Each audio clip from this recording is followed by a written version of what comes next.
As much as I have to call it a social media agency, I don't really want to call it an agency. I want them to see it as an extension to their team. I want to build those friendships. I want to build those longevity relationships. How easy is it now? You can go and spend £200 and get 20,000 followers or 40,000 followers or 50,000 followers for about 200 quid. But they mean nothing. And videos last forever, lives forever, never sleeps. It's always there as content. How many times you walk past a shop, you look at it, you walk past it. Again, you might go in a couple of weeks later to the same town centre. Yeah. You walk past it. 6 months down the line, you go, actually, I'm going to go in, I'm going to buy that. That's how social media works. Welcome to the Business Sense podcast. I'm Gary Crosby. This is the podcast where we make sense of the business journey by talking to owners about what they've learned along the way. Let's jump into today's episode. Matt, thanks for joining us this morning. Looking forward to this conversation. Yeah, about definitely. You and your company. Let's just start off with the story of Socialite, how you founded it and what you're up to now.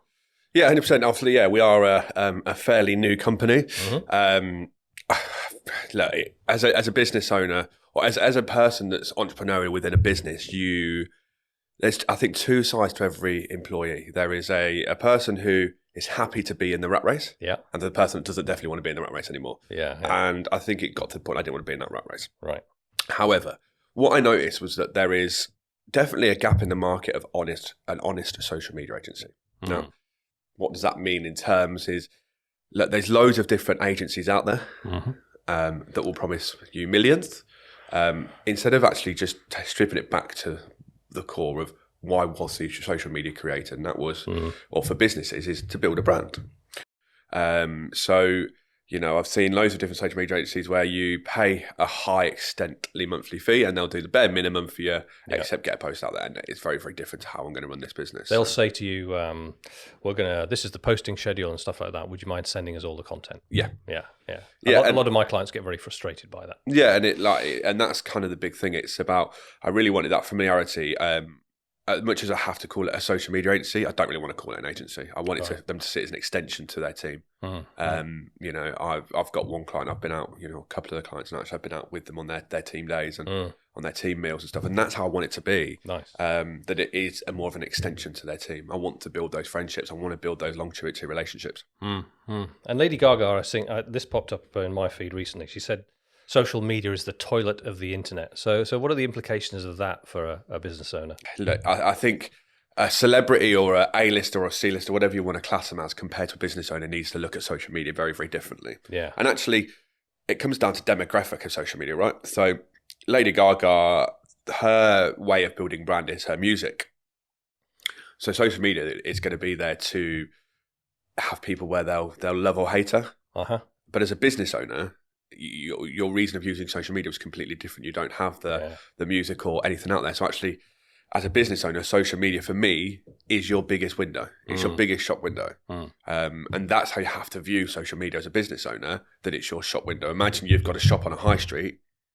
That's what your social media is about. Yeah. So what your posts see will suggest whether you are an open shop or a closed shop or a shop that's about to go down. Yeah.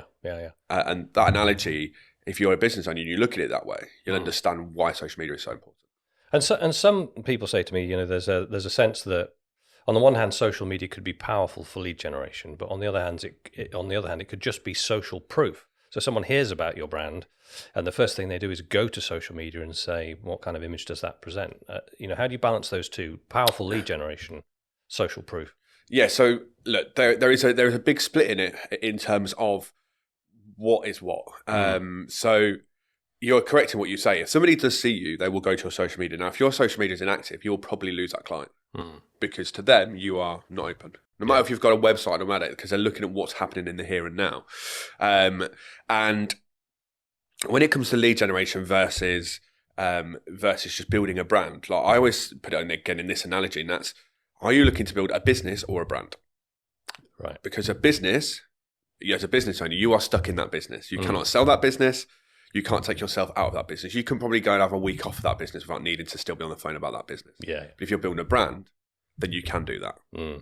My business already, I've just been on a week's holiday and didn't have to worry about anything. Yeah. Things were done. Everything was done. It was ready to go. I didn't need to be there. And that's just how I've started the business. I want to grow a brand, not just a business. And that's where this difference on social media comes into. Initially, the organic side is the most important. Then it comes into your lead generation. Yeah. Where business owners, I think, fail or sense to fail off it is they'll go, oh yeah, I want 20 leads now. Yeah. And I want to post once a week. Like it just doesn't happen. There's so much more strategy towards that. Yeah. And there's also a sense that, again, not everybody's social media savvy, and there are a lot of people who will say to me, well, so I decided to do this, and somebody told me that the best thing to do for this was this sequence of actions, and then somebody else told me that the algorithm has changed, or that the way that this particular product works has changed. How do people keep up with this enormously rapid change of pace? Look, and that's, I think, as a business owner, leverage is possibly the most important thing you can utilize. Right. So if you aren't an expert in something, you find someone who is an expert in that area. Yeah. Because actually, yes, there is a cost associated to that, but how much more does it cost your business by not doing it? And that's where that cost analysis comes into it is, yes, you might not be doing social media now, or you're spending more time doing it of your personal hours, which personal hours still equal money to you because you could be doing more income generating tasks. So actually, is it worth then utilising a company or a person to do your social media to grow that business? That's not because they're the expert. They're the ones that actually, I probably learn or look at things about social media just in my own time that I don't realise I'm doing. Yeah. Where a business owner will need to go and search for that stuff. Yeah. Got it. So I want to take you back to the point where you thought, right, now's the time for me to become a business owner. What was going through your mind at that moment when the entrepreneurial spark suddenly ignited? Look, I've been lucky enough to work with some incredible people. And some not so incredible people, without going into naming anything or anybody. But I've had the honour of that, and weirdly, it's one of those things of just had a conversation with a friend of mine who I've known since I was 13, so 18 years we've known each other now, and what he was looking to do with his business, and the conversation came that he was looking for a social media executive at the time. Now, obviously, my experience, I'm a little bit more than exec, probably was looking wage-wise a little bit more than he wanted to do. And the conversation came about that, and he was like, "Look, I want to create." He's a multiple entrepreneur. He wants to create multiple streams of income. I want my own income. Yeah. So it kind of fell very much hand in hand in that term. It was more of it wasn't going to happen so quickly until I was reached out by a customer or client that said, "Can you come and do my social media?" And it was like, right, now we need to do it. So, and what have you set out to achieve then? Because often there's that transition, and it's all about let's get the money coming in, let's get the business built. But have you thought about what the end of this would be in terms of the goal for you?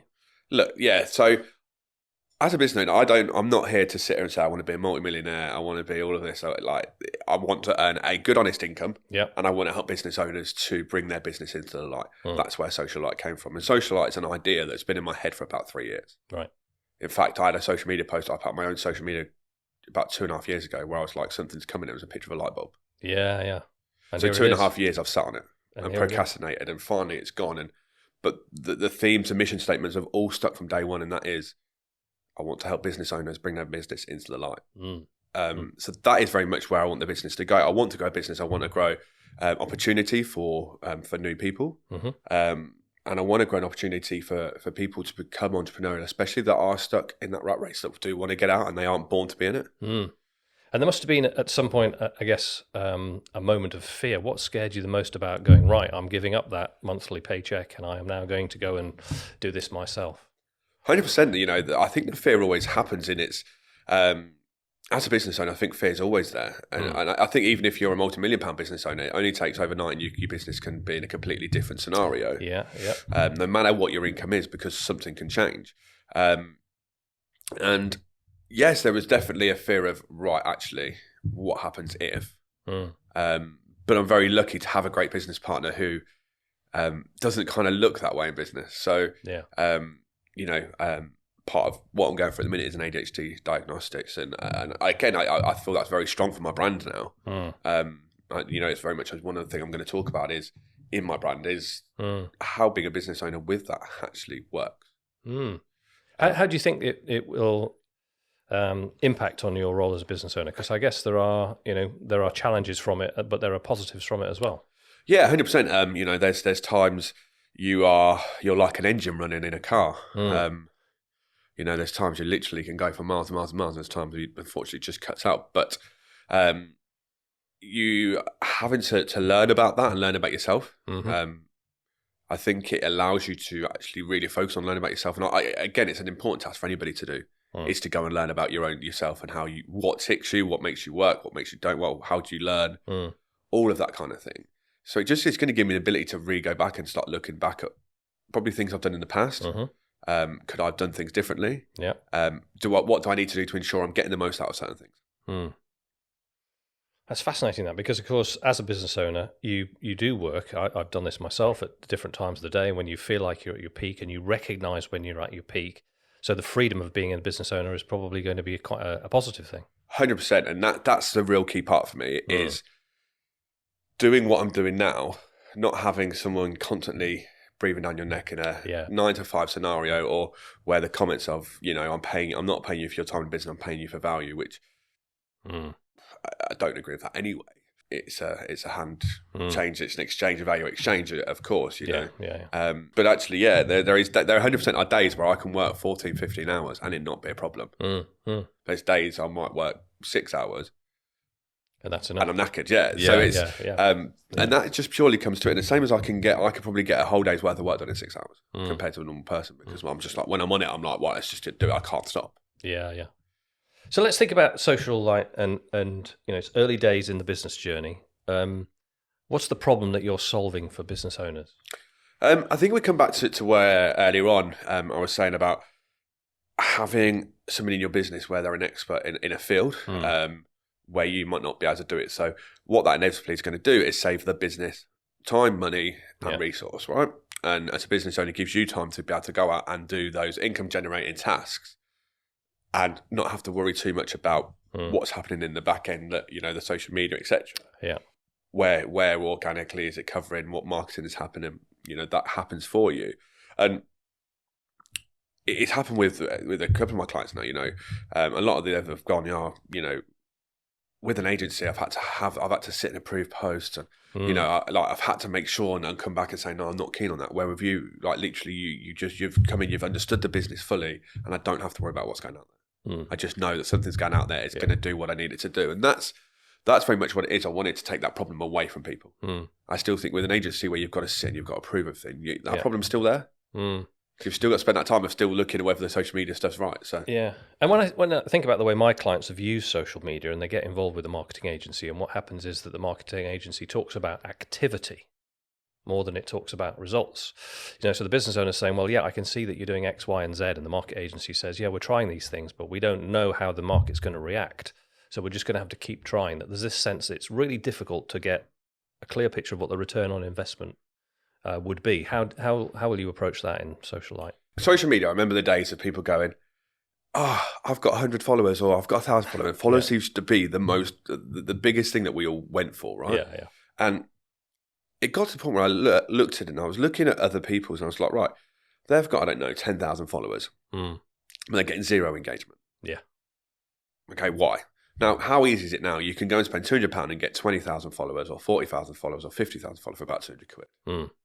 But they mean nothing. They're not real followers. No, so there's no social proof in that anymore. No.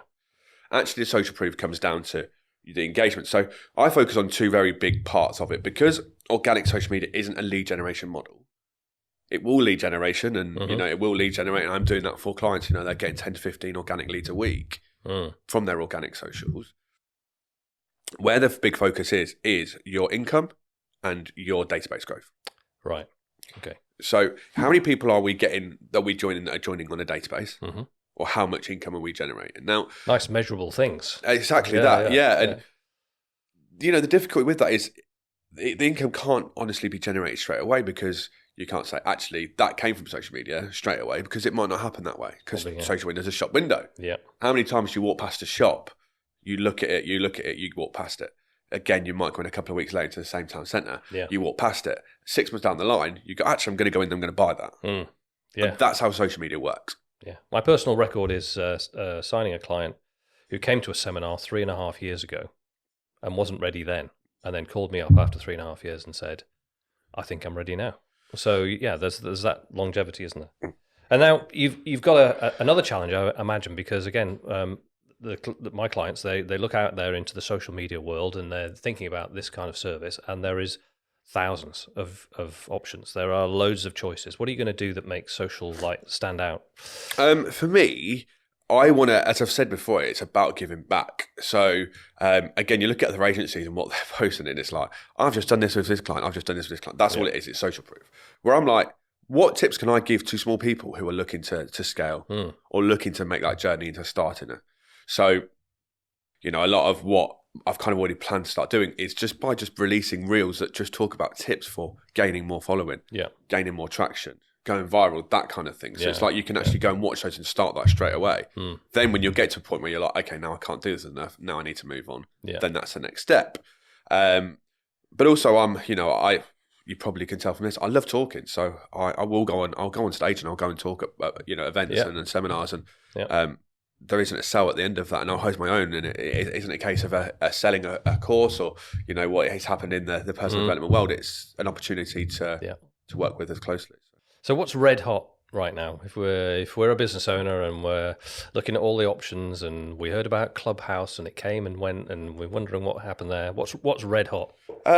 Look, video content is the biggest thing ever anymore. It's the most thing that most of the different strategies and different everywhere you look at it, pushing into is video content, and the social media channels are all putting money into those different elements. YouTube Shorts has come out, that's had a load of income into it. TikTok's had another load of income put into it, and so video content is number one because people are now spending more time watching the video content than we are just reading posts anymore.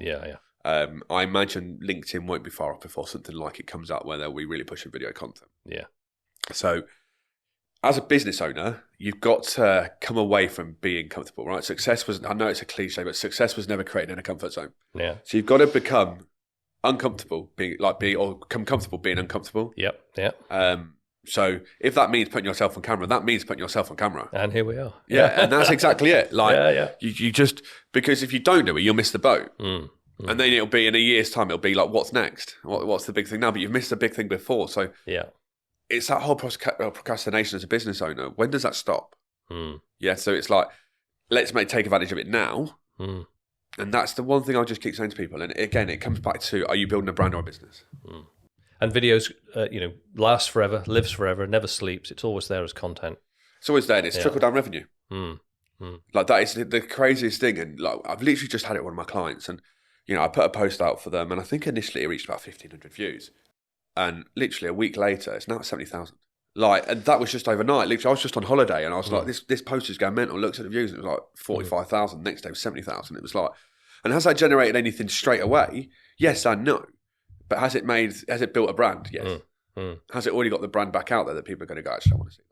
Yes. And is it, here we are sitting in a video podcast, but are there types of videos that seem to get more traction than others? Yeah, look, podcasts again are great, but it's a strategy to get into that long form. So short form content is now the number one reason of why people use social media. When you start looking at the stats of what hours people are spending on certain platforms a week, it's crazy. It's like your video content one to the top. So between 24 to 28 hours a week are spent on video platforms. So that's YouTube, TikTok, Facebook, Instagram. Mainly the Instagram, TikTok, Facebook. So it's 24 to 28 hours a week. It's a lot. I deleted TikTok from every one of my devices because I was just ending up going, I'll just spend a couple of minutes on TikTok, and then an hour later you're like, and then having deleted all of that, I discovered YouTube Shorts. And of course, I'm not going to delete YouTube because I use it for so many different things. And now I use that. So short form is good. And are we talking about a particular type of content in terms of, authentic, talking about your business, talking about yourself, talking about your life, talking about your products, your offers? What's very much the big thing now is edutainment. Right. So education, entertainment. Right. So your posts need to be educating, entertaining, informative. Right. Yeah. So what does that look like? Well, yes, people like to understand the story, right? I very much talk a lot about people selling their story, and social media to me is selling without selling. Right. Because if you turn yourself to sales on your social media, you lose your engagement factor, and you lose the fact of people actually engaging and moving forward with you. Yeah. So you've got to be selling without selling in essence. So it's what information can you do to give yourself becoming the market expert? How many times in business owners, and probably Gary, I'm sure you've spoken to clients in the area, how do you become an expert in your niche? Well, social media is now the biggest way to do that, to biggestly Yeah. social proof your business that quickly. Yeah. So if you're the expert in your field, is how do you go and do that? So one of the tips when I've worked with plumbing business, I said, well, go and give tips on how to battle the living crisis we're in right now. How can you save money on your energy? Because I tell you now that will work. And that person, when it did that, built a massive Facebook group with like 10, 15,000 people in it. Yeah. Just by sharing these tips. Mm. And then he then got the work from that. So yeah. Okay, so there's a lot going on. We understand some of the red hot trends. We were talking just before we came on camera about personal development and stuff like that in a business journey like the one you're embarking on. What's the focus for you when it comes to learning? Yeah, so look, I've already started, and that's the crazy thing. I've put myself already out on courses to go and want to understand what other people are doing in the marketplace. Yep. Very important. But also, I was like, right, I did a personal a public speaking course previously. Right. But I went and done another one more recently before I went and did my event, just to realign myself back again. Yeah.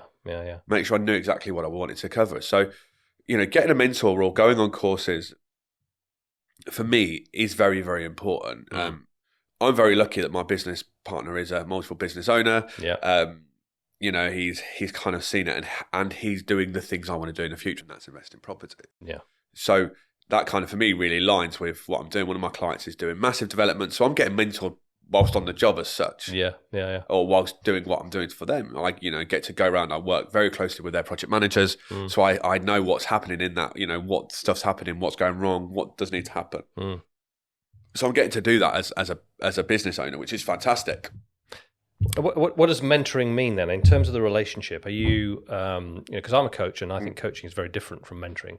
So when you talk to your mentor, what's that relationship like? Is it very frequent? Is it very occasional? What kind of information flows? Yeah, I think I have a business mentor who is once every couple of weeks, and it's really just to keep me on track to ensure that I'm sticking to what I'm doing. Yeah. So they'll go, right, what we think you need to do is you need to do your business plan. A couple of weeks later, have you done anything with that, Matt? No. Why not? Yeah. No, and that's pretty much so accountability. Yeah, it's more accountability. Where for me, a coach is there to come into your business and learn so much more about it to give you kind of those income generators to go, right, let's do this now. Okay. That I think the difference. A coach, I think, is a lot more hands-on than a mentor. Okay. And do you think that the podcasts and the learning, the books and the reading, is that a plan in life? Do you have to structure the learning rather than just kind of stumbling from one to the other? Yeah. Look, if you're not quite in a position where you're ready to learn, you can listen to as many podcasts as you want or read as many books you want, but you won't take anything in. So I would say, compartmentalizing a diary is such an important part. And what that means is, I'm not saying to you, I know people who compartmentalize a diary to a point of having Netflix in there, like when they can have Netflix time with their family. Yeah. Like that's to the extreme compartmentalization. Yeah. But if you're, you work and you come back and you've got your hours when you get home from, I don't know, say 5 to 9, break that down. Say, okay, from 5 to 6, I'm going to shut myself away and I'm going to go and learn. And you do that in a quiet zone with no interference. Yeah. And that's what you're going to do. And I think that's how you have to do it. Or if you are in a car on a long journey, then I think we had this conversation before we started, when you guys was on a foreign journey, like go and do that, but listen to podcasts on that journey instead of wasting time. The absolute blinding flash that I've just had there as you were speaking was about whether or not you're ready to learn. And this is the thing, I think people can dive into learning and they can do the courses and they can read the books, but actually they're not capable of absorbing that information yet. And I wonder how you know when you're ready to learn. Look, I think it starts with goals. Like, I'm a big believer in having your goals set. I know that by the time I'm 55, I want to retire. I want to have minimum of 10 rental properties that bring me an income and I can go and travel the world. Yeah. Now, my goals are led from the death of my father, who died unfortunately 8 years ago. My dad died at 56, hence me wanting to retire at 55. Yeah. So I have my goals set out, and I know I have my plans of how I'm going to get to that point. And part of that plan was to have my own business, to have income from that side and go forward. So part of that is now happening. But if you've got goals and you're not going to reach your goals by staying where you are, then that's when you start to now take the next step. But it's right in what you said. If you're not in a position where you are ready to go into it, what happens is you go and do a course, you procrastinate, you don't do anything, and a year later you say I wasted the money. Yeah. Yeah. And that very much, and I've seen that. I've worked in the personal development industry for about 4 years before I left to start my own business now. Right. Mm. So I've seen it in different ways, where people come back or feel they've been scammed because they haven't done anything. Yeah, there's no point in doing the learning if you don't take action afterwards. Exactly that. Conferences. I know lots of people who go to conferences and they make lots of notes, and it's a great time and it's a great event, but nothing happens afterwards. 100%. That is exactly it. Yeah.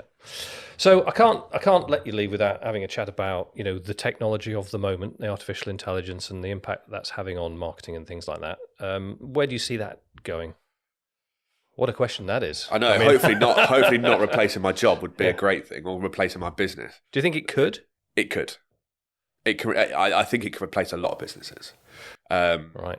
I think there will potentially get to a point where there will literally be an AI for everything, and I mean that in terms of business coaching. I reckon there'll be an AI for business coaching.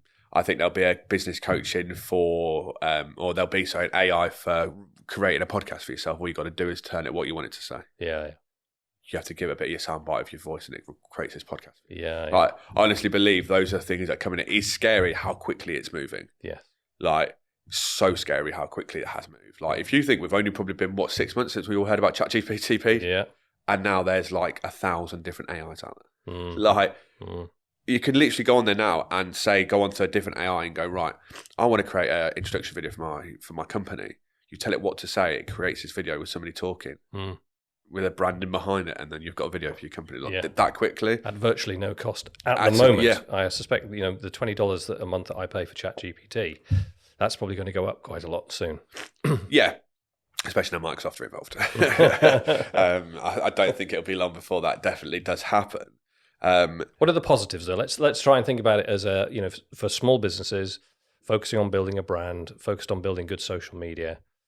What are the positives we can take before we think about taking over? Yeah, 100%. It's a massive positive in how it's worked, because especially if you want to do competitor analysis, right? As a business owner, you need to be analysing your competitors constantly. Yeah.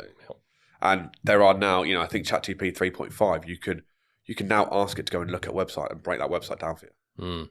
Yes. So you can go and do competitor analysis very, very quickly.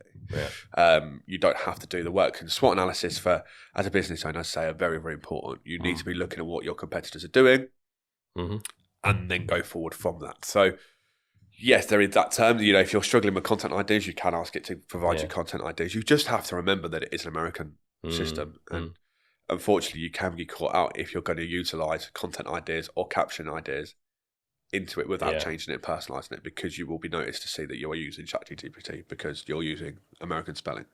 So the interesting thing there is that you could use it to outline ideas, but actually you still may need to put your own mental effort in. Otherwise, we're going to end up with a lot of very bland content, right? Yeah, and I can now pretty much, from scrolling for social media, can tell what someone's ChatGPT straight off the bat. Yeah. It's that easy to see once you know how to use it. And when you do that, does that lower your engagement? Yes, I think it does. Yeah, because you're not talking to a real person.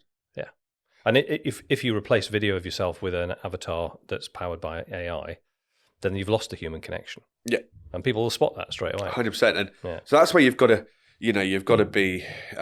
be clever in how you're utilising it and what ones you are utilising, because somebody will bring some out for everybody, and some of them again will have different levels of. Because there will be a business owner that says, I think I need that, so they're going to pay to do that. And that's just, this company that's all that company's done it for. It's probably a very easy AI they've created and it's just done.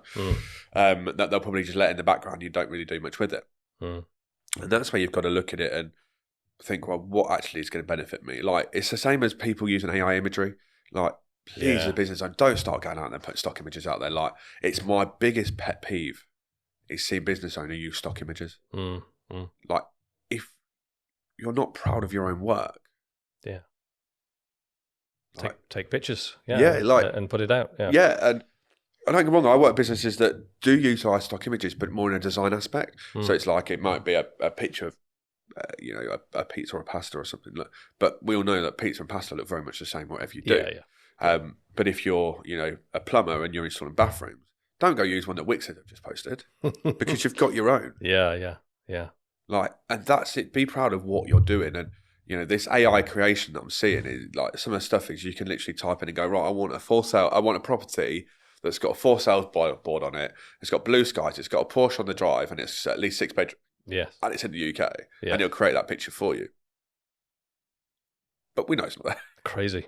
I saw the release this week. A lot of social media buzzing with what Photoshop has suddenly added with AI. So, plain language description of something you want to add to a picture and then watching it pop in.